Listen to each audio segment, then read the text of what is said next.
Allahu Allahu Allahu Allah Allahu Allahu Allahu Allah Allahu Allahu Allahu Allah Allahu Allahu Allahu Allah. I wake with the light of the dawn whisper. Bismillahirrahmanirrahim. Assalamualaikum warahmatullahi. Alhamdulillahi rabbil alamin. Wassalatu wassalamu ala ashrafil mursalin wa ala alihi wa sahbihi ajma'in. Amma ba'd. Yang amat berusaha Profesor Dr. Abdul Aziz bin Muhammad Zain, Rektor Kolej Universiti Islam Antarabangsa Sultan Ismail Petra Kias. Yang berusaha Dr. Muhammad Ramizu bin Abdullah, Timbalan Rektor Al-Ehwal Akademik dan Penyelidikan.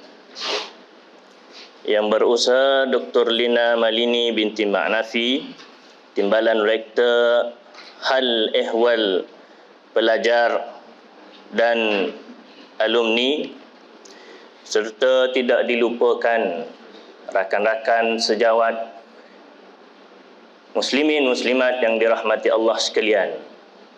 Marilah sama-sama kita mulakan pertemuan kita pada kali ini dengan sama-sama kita melantunkan bacaan Ummul Kitab Al-Fatihah. A'udzubillahi minasyaitonirrajim.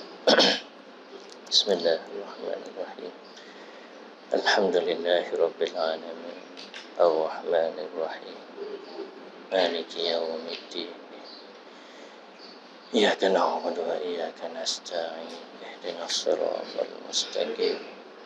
Siratal ladzina an'amta 'alaihim ghairil maghdubi 'alaihim waladdallin.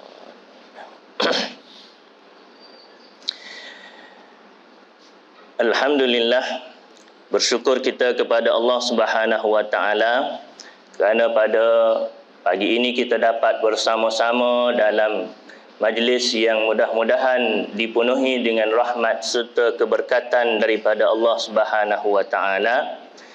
Lebih-lebih lagi dalam perjalanan kita menuju ke Ramadan pada tahun ini yang akan menjelang tidak lama lagi, hanya lebih kurang 66 hari sahaja lagi.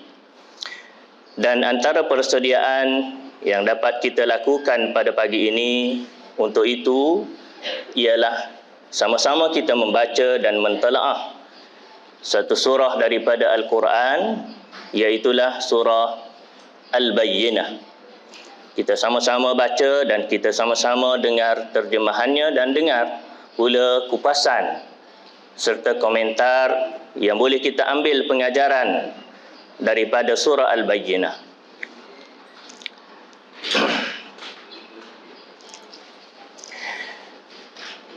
A'udzu billahi minasy syaithanir rajim.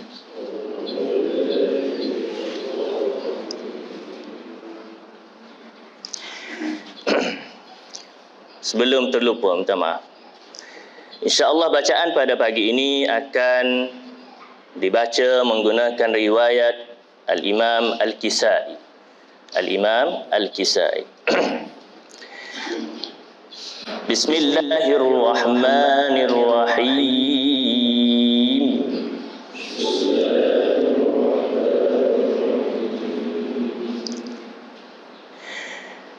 Lam yakunil ladzina kafaru min ahlil kitabi wal musyrikina munfakkina hatta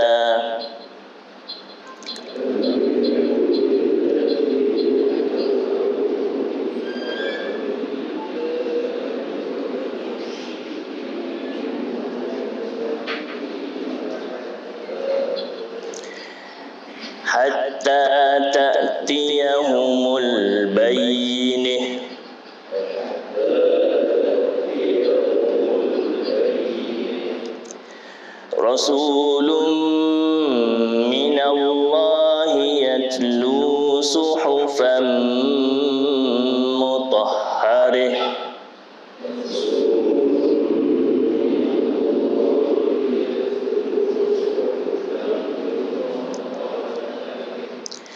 فيها كتب قيمة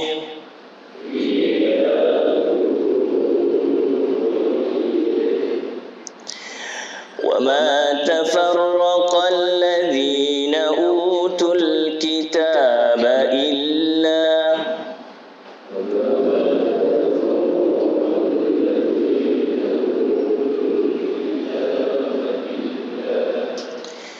إلا من بعد ما جاءتهم البينة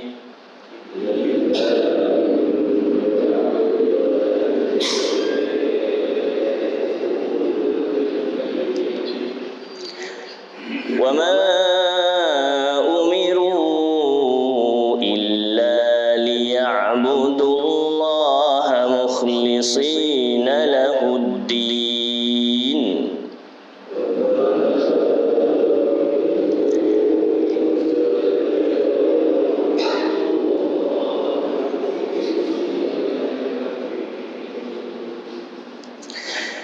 مخلصين له الدين حنفاء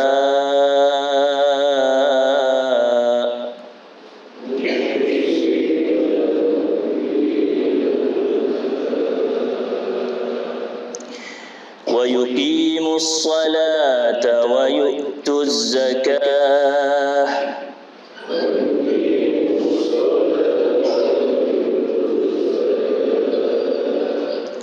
وذلك دين القيمة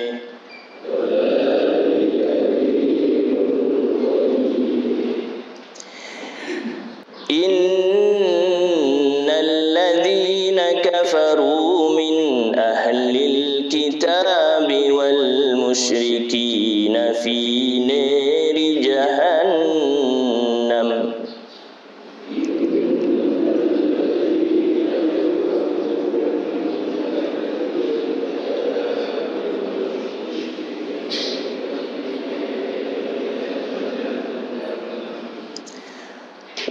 والمشركين في نار جهنم خالدين فيها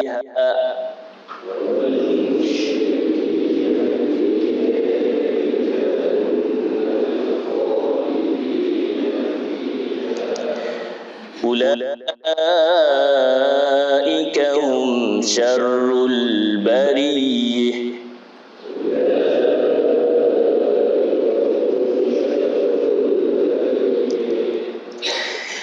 إن الذين آمنوا وعملوا الصالحات أولئك هم خير البرية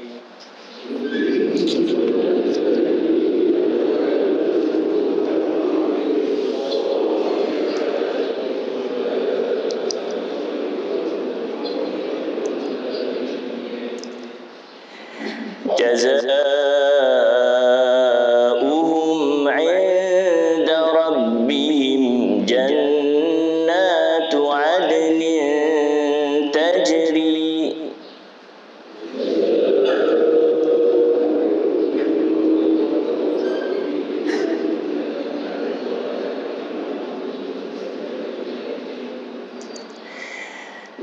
جنات عدن تجري من تحتها الأنهار خالدين فيها أبدا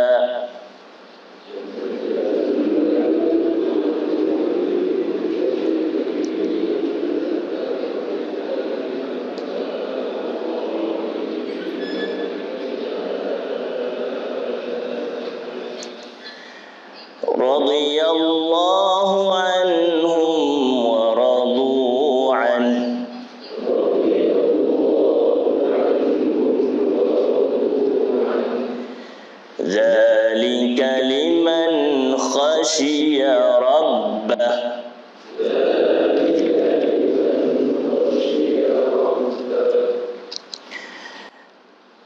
nama Allah yang Maha Pengasih, yang Maha Penyayang.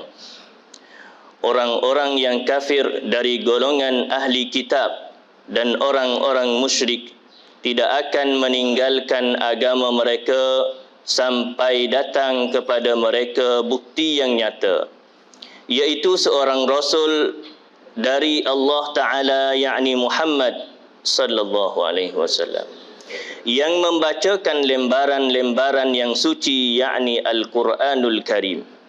Di dalamnya terdapat isi kitab-kitab yang benar, dan tidaklah terpecah belah orang-orang ahli kitab melainkan setelah datang kepada mereka bukti yang nyata. Padahal mereka hanya diperintah menyembah Allah dengan ikhlas mentaatinya semata-mata kerana menjalankan tugas agama, dan juga agar melaksanakan salat dan menunaikan zakat, dan yang demikian itulah agama yang benar. Sungguh orang-orang yang kafir dari golongan ahli kitab dan orang-orang musyrik akan masuk ke neraka Jahannam. Mereka kekal di dalamnya selama-lamanya. Mereka itu adalah sejahat-jahat makhluk. Sesungguhnya orang-orang yang beriman dan mengerjakan kebajikan, mereka itu adalah sebaik-baik makhluk. Balasan mereka di sisi Tuhan mereka ialah syurga Adn yang mengalir di bawahnya sungai-sungai. Mereka kekal di dalamnya selama-lamanya. Allah Ta'ala redha kepada mereka, dan mereka pun redha kepada Allah. Yang demikian itu adalah balasan bagi orang yang takut kepada Tuhannya. Sadaqallahul azim.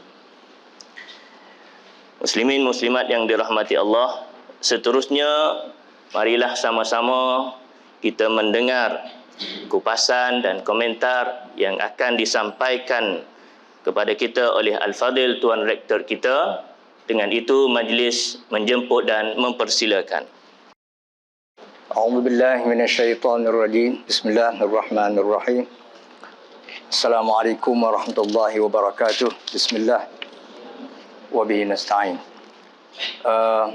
Sambungan daripada minggu lepas yang kita hanya baca sedikit saja berkait dengan ayat-ayat dalam surah Al-Bayyinah ini, dan kita sebagaimana kita maklum minggu lepas bahawa Al-Bayyinah itu ia dinamakan surah, berarti keterangan bukti yang nyata jelas.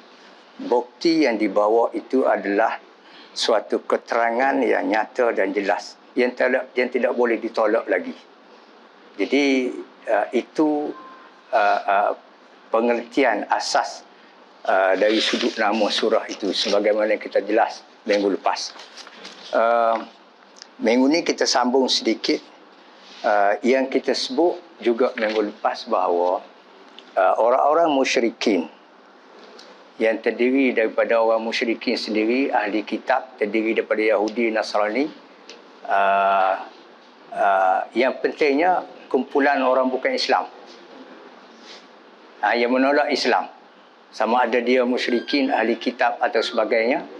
Kumpulan yang menolak Islam itu tidak terpisah.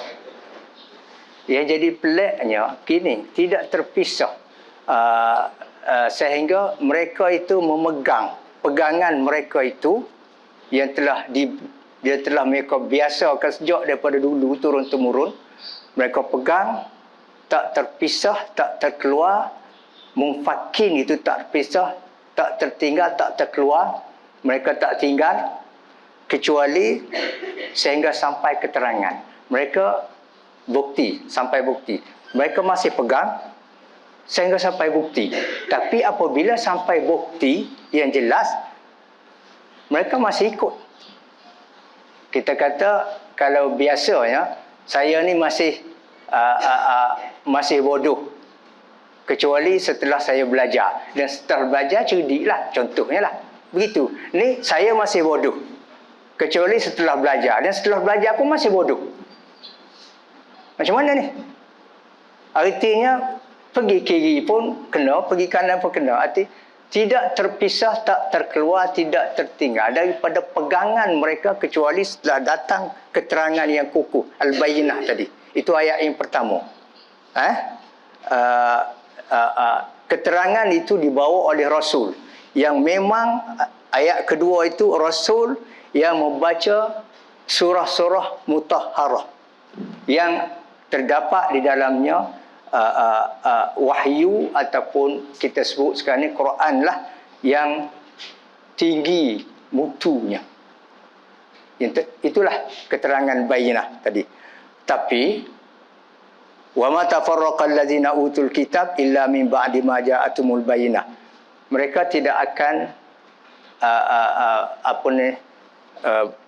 tidak akan berbalah kecuali setelah datang keterangan itu. Tak berbalah, tak tolak. Kecuali mereka tolak dan tidak berbalah. Tidak berpisah, tidak apa. Kecuali setelah datang keterangan yang menunjukkan bahawa Nabi ini adalah benar membawa wahyu daripada Allah SWT yang perlu diikuti. Sampai di situ barulah mereka tolak. Tadi dah tolak dah. Mufakin tolak dah. Setelah datang keterangan yang benar, tolak juga. 2 kali tolak. Yang tolak peringkat mula-mula tu kita kata tak apalah. Sebab mungkin tak tahu. Mungkin warisan. Mungkin apa, mungkin. Tak apalah. Tapi kali kedua telah diberi keterangan Al-Bayyinah yang datang daripada Rasul, tolak juga. Wa ma tafarraqal ladzina utul kitab. Mereka tidak berselisih ataupun tidak menolak, tidak apa, kecuali setelah datang kitab daripada Allah SWT yang menerangkan, suhuf daripada Allah SWT yang menerangkan keterangan-keterangan yang benar yang mereka telah lakukan sejak daripada dulu itu adalah sesuatu yang salah. Lepas tu mereka tolak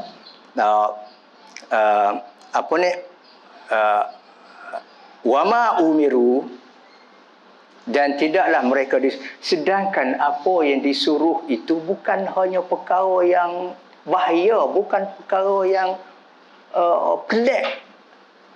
Yang disuruh itu jelas, untung. Wama umiru, tidaklah mereka itu disuruh, Allah tidak menyuruh mereka illa liya'budullah, kecuali apa yang disuruh ialah supaya beribadat kepada Allah, supaya memuja Allah, supaya menyembah Allah, tidak menyembah benda-benda yang bukan-bukan.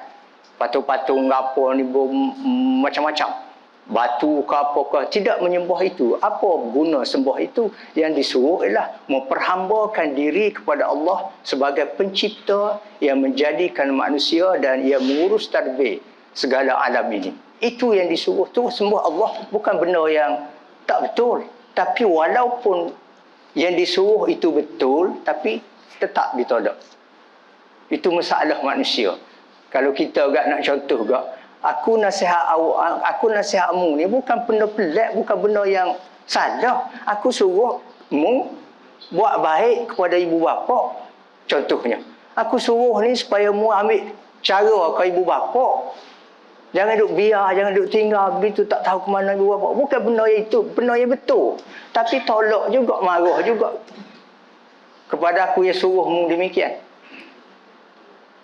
Benda yang aku suruh ni suruh kerja, suruhmu kerja kuat, cari rezeki molek supaya senang. Apa duk marah kat akunya?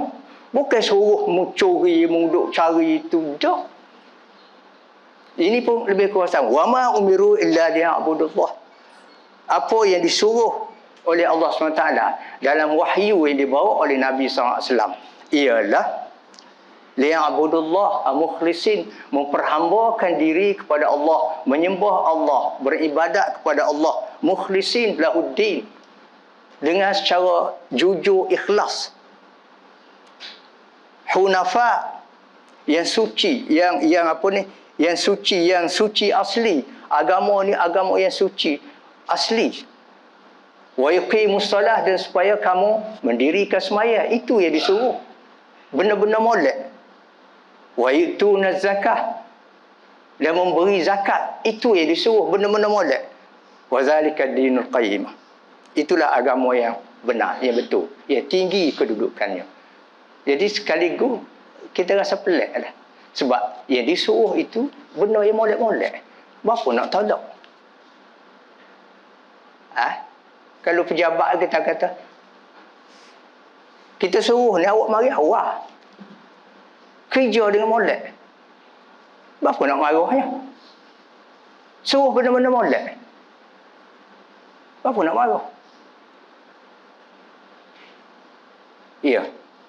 Dan seterusnya. Baik. Apa yang kita nak tengok, apa yang ditunjuk oleh ayat ini? Ayat-ayat dalam surah Al-Bayyinah yang telah dibaca tadi dan telah diberi terjemahan ringkas tadi, petunjuk daripada ayat. Ayat ini menunjukkan apa? Minggu lepas kita sebut apabila Nabi SAW menyampaikan wahyu daripada Allah SWT. Itu yang terdapat pada ayat yang pertama. Mufakin mereka menolak. Ayat yang pertama, mufakin mereka tolak. Mereka masih lagi tak meninggalkan, mereka masih lagi tak memisahkan, mereka masih lagi tak berenggan dengan warisan dulu. Walaupun setelah data keterangan Bayyinah tadi. Sebabnya kita sebut minggu lepas, manusia ni begitulah. Masih sayang kepada agama warisan. Masih saya tabiat warisan. Saya nak tinggal. Saya. Sebab budak zaman dulu, orang tua kata, saya ke batang buruk. Duk bawa batang buruk setengah budak-budak. Warisan batang buruk. Duk saya. Budak-budak lah.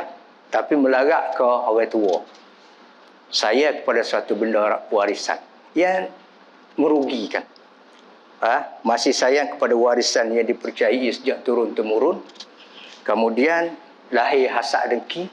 Kerana hasad dengki, terutamanya Nabi SAW bukan daripada orang Bani Israel, bukan daripada kalangan orang Yahudi, bukan dari kalangan orang Nasrani, bukan puak mereka. Lah ni pun banyak, kita tak say calon dia, pasal dia bukan orang kita.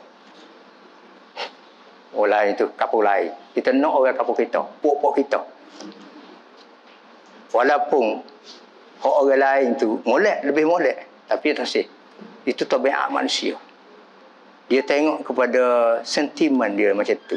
Tengok kepada puak, tengok kepada kaum keluarga, tengok kepada apa. Jadi, apa-apa yang telah disebut dalam ayat ini memang berlaku sampai sekarang dan sampai bila-bila masa. Keadaan manusia, perangai manusia. Hasad dengki, saya takut hilang pengaruh. Takut hilang pengaruh kita, pengaruh kuat ni. Sekarang jadi ketua kau jadi apa? Kalau terima ajaran baru, kalau sekarang orang terima parti baru, tak ada pengaruh kita hilang. Itu. Sejak daripada dulu sampai sekarang, itu perangai manusia. Tolak kebenaran. Tolak benda yang baik. Baik. Kemudian, ini menunjukkan bahawa Islam ni, kalau kita tengok ayat yang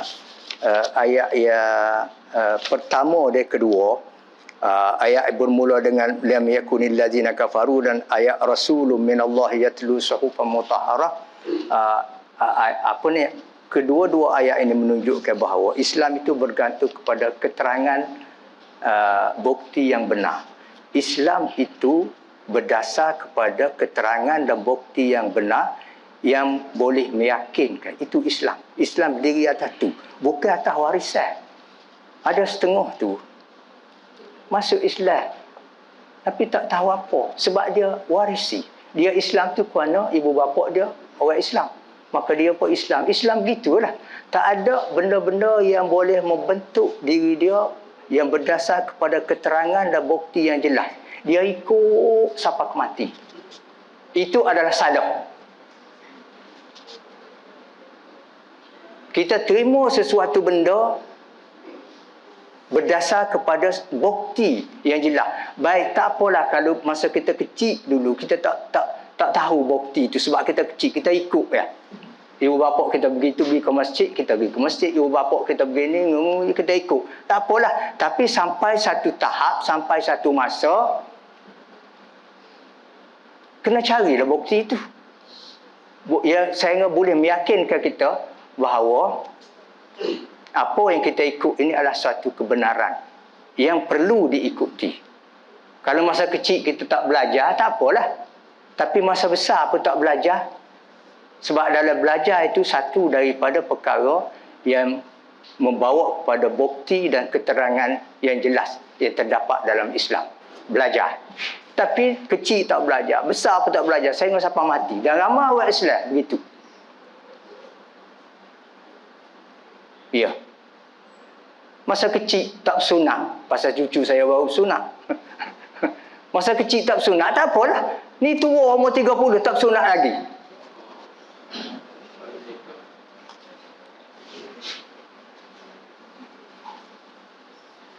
Itu. Jadi kita nak mewarisi sejak daripada kecil sampai ke mati. Nak mewarisi. Bukan nak berdasar kepada kenapa saya masuk Islam. Kenapa saya pilih Islam. Itu yang sebenarnya. Kenapa saya pilih Islam.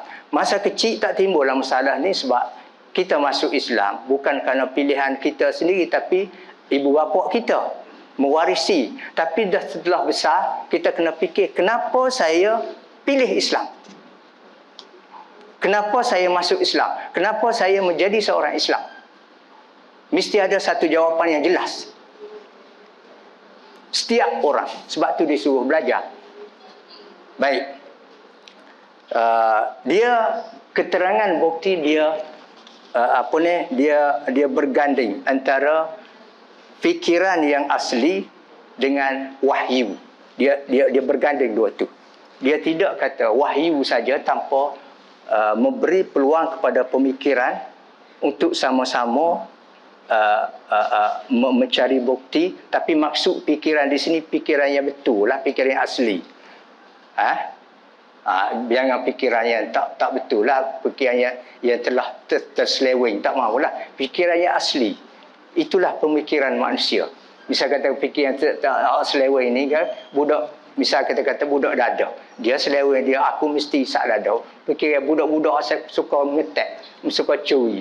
Aku mesti curi lah, mesti ngetek lah. Itu, dah tak betul tu. Dia fikir itu lebih baik. Begitu. Nak cari duit, kena cari jalan ni. Itu dah tak betul tu fikir itu. Yang naknya fikir yang betul, yang asli. Fikir yang asli. Yang terdapat pada manusia ni, dia selaras dengan wahyu. Buat baik kepada ibu bapa misalnya. Sebab pemikiran asli manusia memang perlu buat baik. Wahyu pula datang memang mesti buat baik. Itu.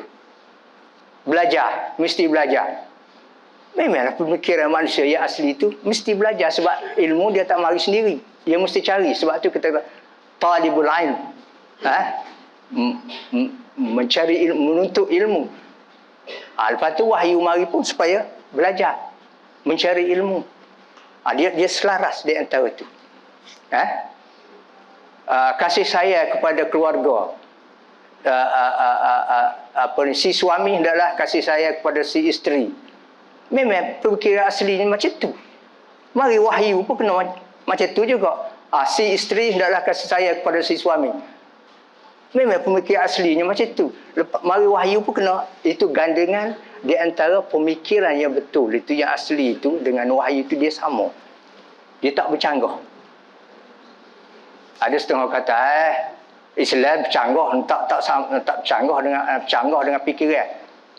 Fikiran yang hak menyeleweng itu betul lah, canggah lah. Tapi fikiran yang betul, yang bersih, dia tidak bercanggah. Sebab akal fikiran itu boleh membantu untuk mencari kebenaran. Boleh membantu wahyu yang diturunkan, boleh mencari kebenaran itu. Sebab tu dalam Quran banyak ayat-ayat berkait dengan supaya kita berfikir. Supaya kita berfikir. Kamu hendaklah berfikir. Kamu hendaklah berfikir. Terutama akhir-akhir ayat dia sebut berfikir. Itu fikirannya ya betul lah. Berfikir. Kalau kita berfikir, maka kita akan dibantu pula oleh wahyu. Dua tu dia gembeling dua tu. Maka itu adalah suatu tindakan yang betul. Baik. Dia ganding. Kemudian seterusnya dalam petunjuk ayat ini menunjuk Rasul yang diutus, iaitu dalam ayat kedua. Ayat yang kedua ini ialah Rasulun minallah yatlu suhufan mutahharah. Rasul itu utusan daripada Allah SWT yang membaca suhuf yang benar, yang betul, yang berkedudukan tinggi, suhuf atau kalau kita agak wahyu lah, yang terdapat dalam Al-Quran. Rasul yang diutus untuk menyampaikan keterangan yang jelas, nyata dan sebenarnya. Itulah yang sebenarnya. Ada sampai sekarang manusia tidak mempercayai tentang adanya hidup semula selepas mati. Sebagaimana dulu. Tak ada. Mati habislah cerita. Duk buat apanya, mati habis. Kalau seorang tu buat jahat sekalipun, bunuh orang, buat merosakkan orang lain, apa buat jahat sekalipun, selepas mati habis cerita. Duk susah apanya. Sampai sekarang manusia memikirkan ada manusia golongan itu. Ya. Sebab itu urusan selepas.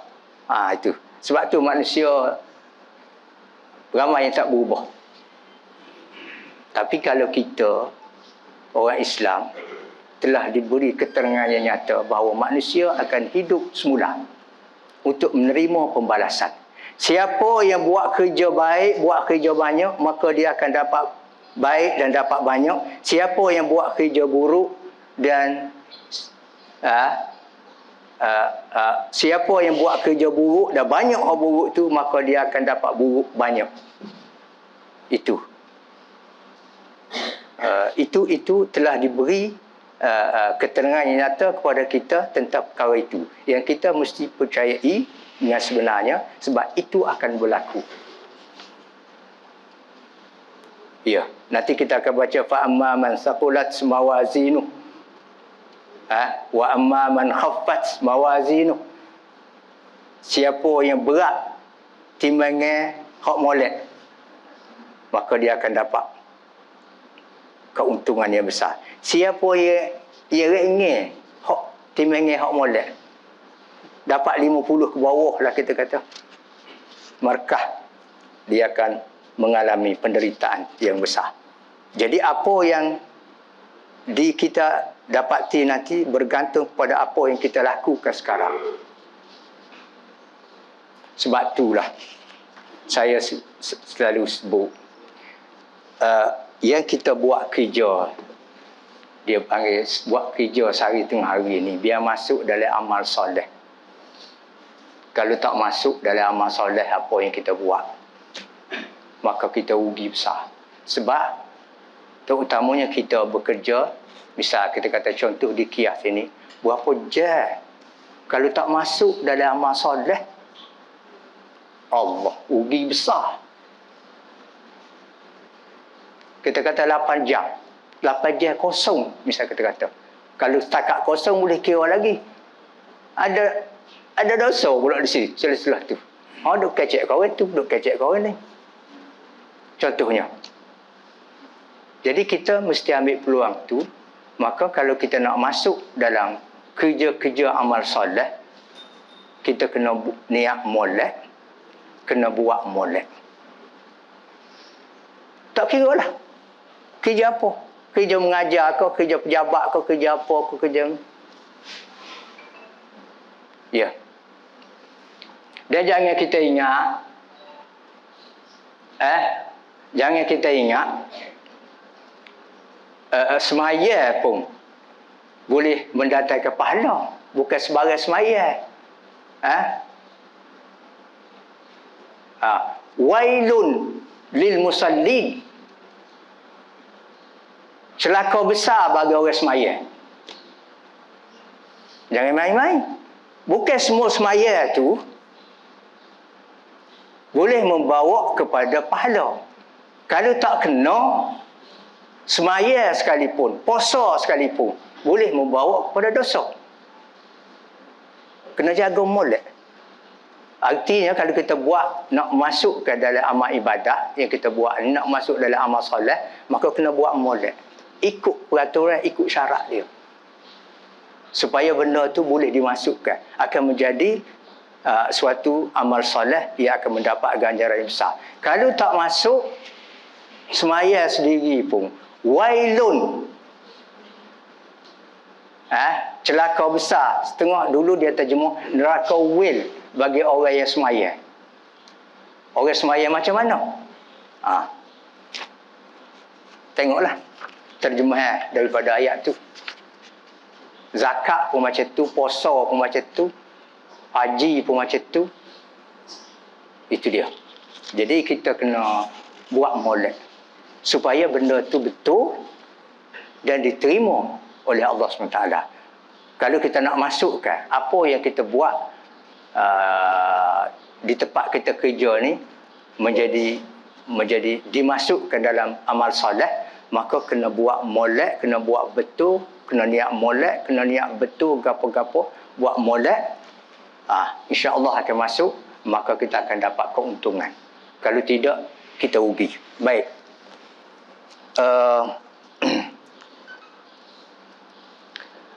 Kemudian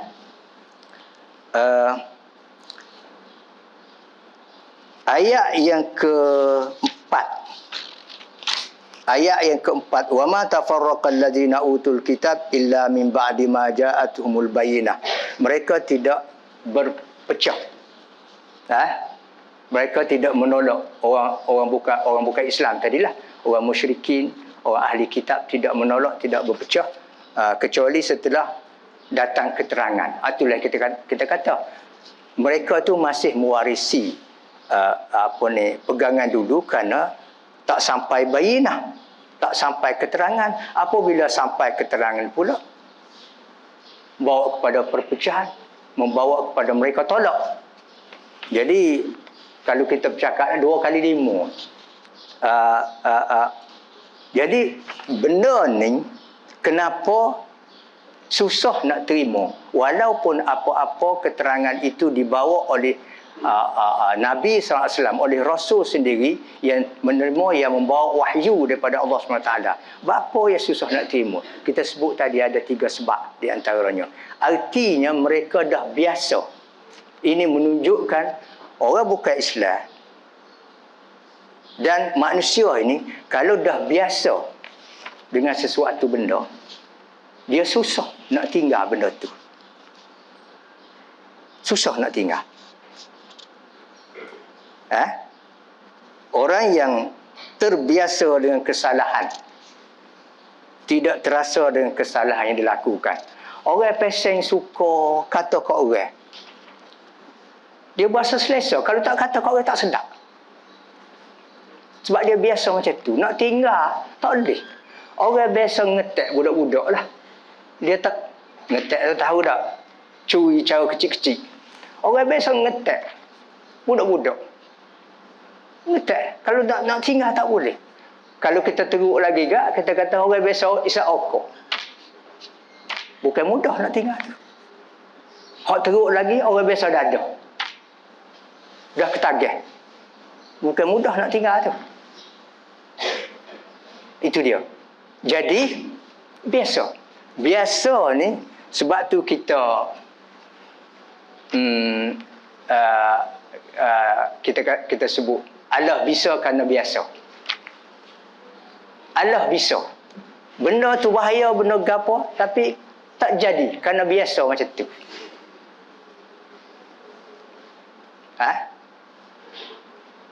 Itu dia.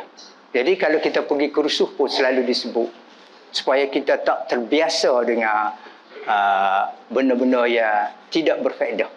Kalau dah biasa, kita akan buat walaupun benda yang tidak berfaedah. Sebab tu selalu disebut kata betulkan yang biasa dan biasakan yang betul.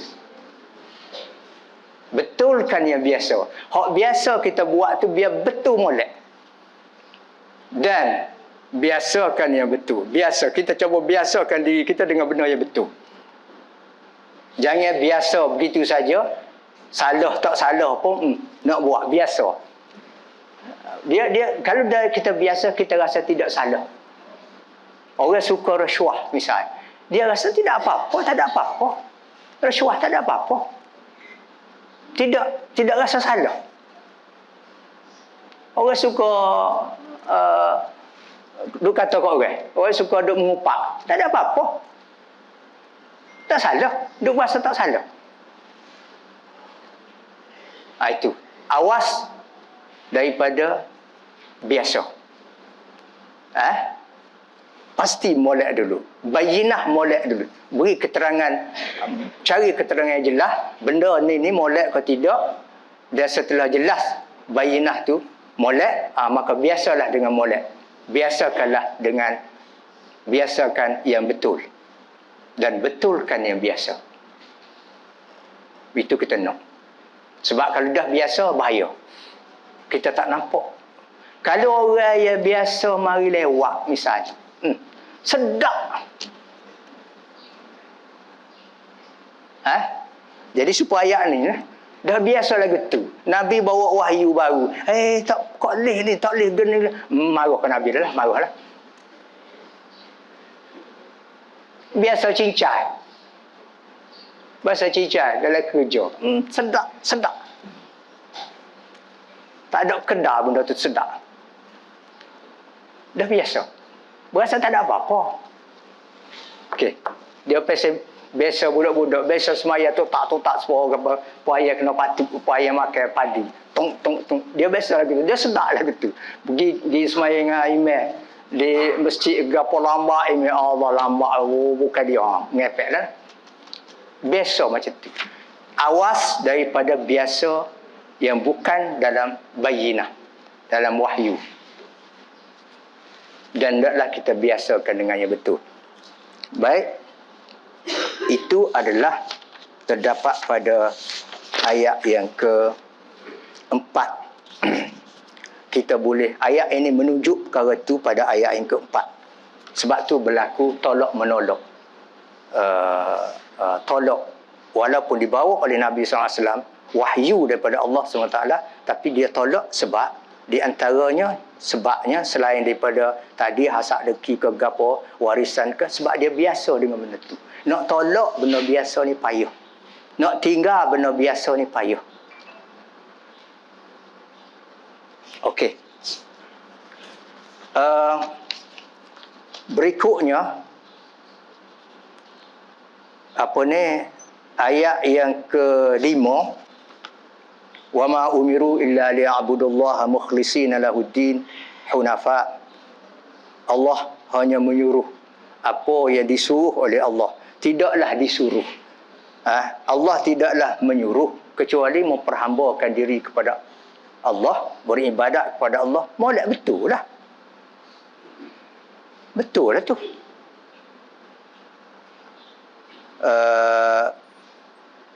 Kemudian wa yuqimus salah wa yu'tuz zakah, dirikan semaya dan berikanlah zakat, wa zalika dinul qayyimah, itulah agama yang benar, yang betul. Itu terdapat pada ayat ke-5. Jadi artinya di sini ayat ini menunjukkan bahawa perkara-perkara baru, ayat ini menunjukkan bahawa perkara baru yang dibawa oleh Rasul supaya diikuti, dibawa oleh Rasul supaya manusia ikuti, ialah menyembah Allah. Satu, menyembah Allah, beribadat kepada Allah dalam semua perkara lah. Yang kedua, mengikuti agama yang suci ini, ikut agama yang suci ini dengan ikhlasnya, ikut dengan ikhlas. Ya. 3, mendirikan sembahyang. Yang keempat, mengeluarkan zakat. Benda tu benda molek.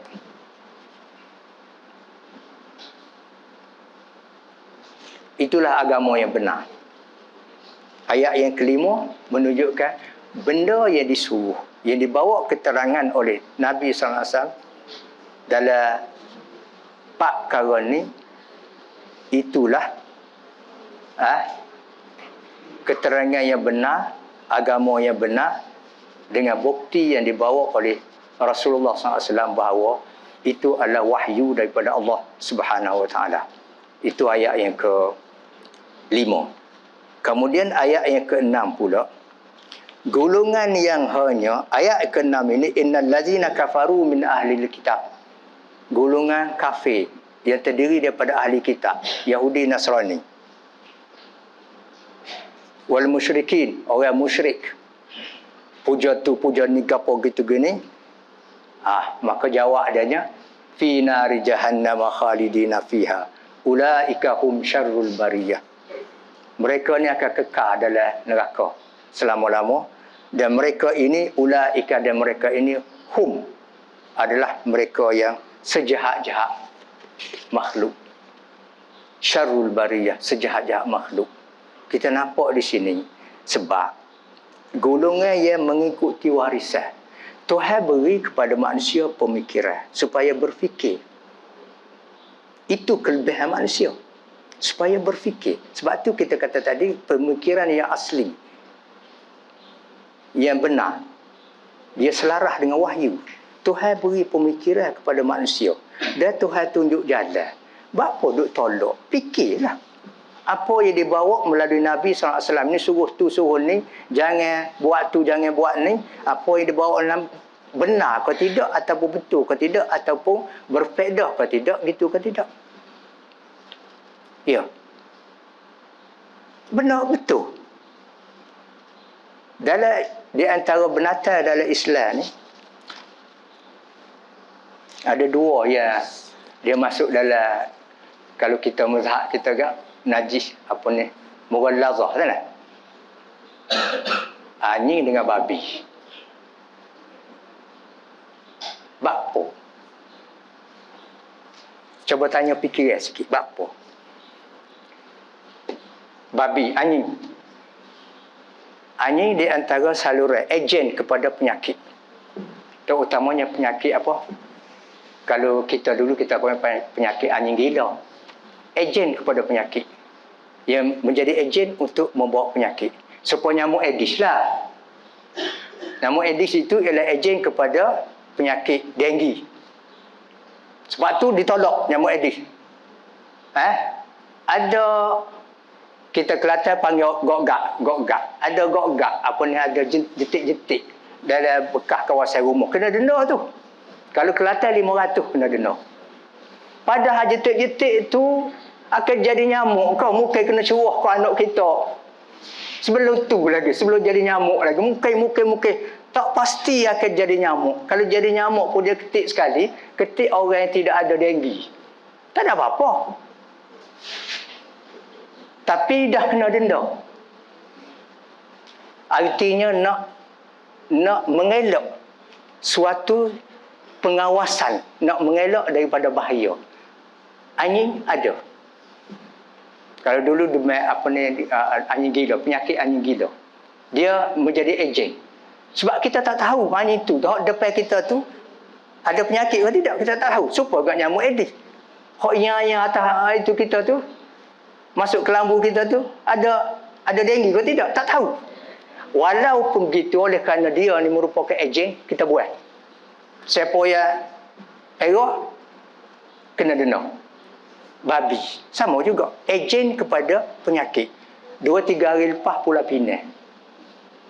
Dengar berita, dihapuskan babi 2-3 hari lepas. Padahal Cina, menteri menteri besar ketua menteri Cina hapuskan babi. Babi telah membawa penyakit. Cuba cek berita molek. malam kemari beritanya. Banyaklah babi kena apu. Artinya anjing dan babi menjadi ejen kepada penyakit. Dalam Islam dia awal lagi dia sekap. Awal lagi sekap. Seperti tadilah kita kata nyamuk Aedes. Nyamuk dia sekap awal lagi. Jetik-jetik tak tahu jetik tu Aedes ke tak Aedes ke. Buah tolak lagi. Sama juga kita kata pakai topi keledar. Pakai tali keledar. Adakah orang tak pakai tali keledar, topi keledar akan berlaku aksiden? Yang dulu tak pakai. Apakah akan berlaku aksiden? Dah apa kalau tak pakai salah dah? Itu untuk mengawas. Kalau berlaku aksiden boleh meringatkan bahaya. Itu saja. Maka kena pakai. Siapa tak pakai salah. Oleh kerana babi dan anjing dia juga ejen kepada penyakit serupa dengan nyamuk Aedes, maka dia salah, tak boleh itu. Tak boleh dihampiri, tak boleh kena itu, tak boleh makan, tak boleh kena jilatan, tak boleh apa. Dalam Syafi'i kita ni dia tegas. Tegas. Itu dia. Wahyu, hadis pun wahyu juga. Wahyu daripada Tuhan yang menunjukkan benda itu adalah benar. Cuma orang tak percaya, orang tak apa tu, setengah orang lah kata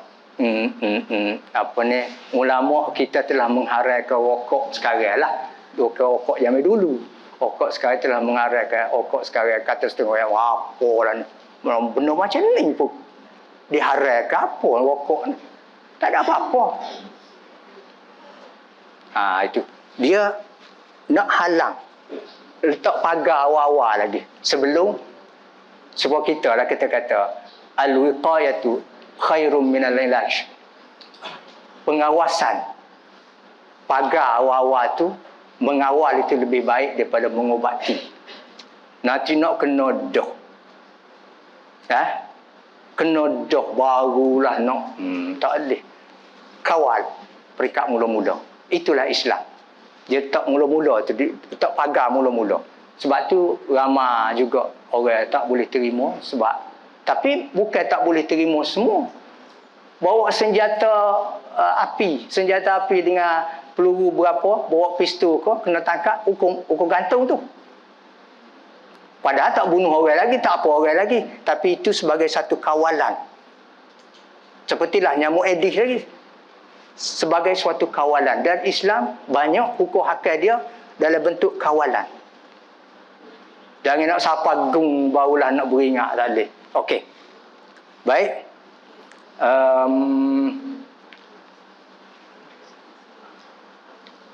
Okey. Kita setakat ni lah dulu dah.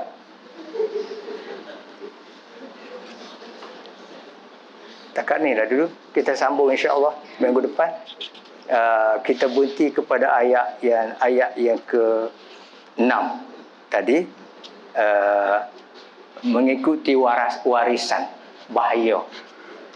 Jadi kita cuba tengok saudara supaya yang mengikuti warisan yang biasa.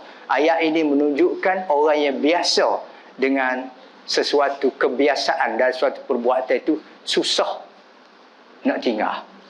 Jadi kita jangan biasalah dengan benda tak molek tu.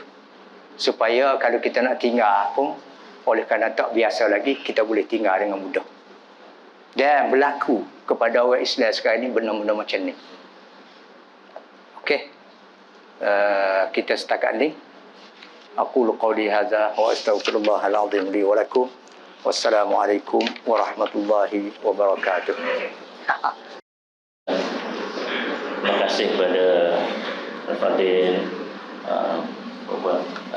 Tuan Rektor kita dan saya dengan segala keseganannya mohon maaflah atas permintaan menangguhkan majlis kerana pelajar-pelajar sedang bersedia untuk masuk kelas dan musyawarah juga terpaksa bekerja ke kelas. Apapun Antara isi penting sedikit saja, mungkin kita boleh rangkumkan kepada antara isi penting yang disebut oleh Tuan Rektor tadi ialah saya teringat pada pesanan yang selalu dicanangkan kepada para pelajar. Suatu pepatah bahasa Arab yang berbunyi kullu ma takarrara taqarrara. Setiap benda yang selalu diulang-ulang pasti melekat. Jadi kalau kita biasakan diri kita membuat kerja-kerja yang betul, maka akan melekatlah yang betul-betul sahaja dalam kerja kita. Selalu disebutkan biasakan yang betul, betulkan yang biasa. Mudah-mudahan ada kebaikannya. Kita tangguhkan dulu pertemuan pada pagi ini dengan melafazkan tasbih kafarah dan suratul Asr. Subhanakallahumma bihamdik nasyhadu an la ilaha illa anta nastaghfiruka wa natubu ilaik. Bismillahirrahmanirrahim. Al-'asr innal insana lafi khusr illa alladhina amanu wa 'amilus shalihat wa tawassaw bil haqqi wa tawassaw bis sabr. Assalamualaikum warahmatullahi wabarakatuh.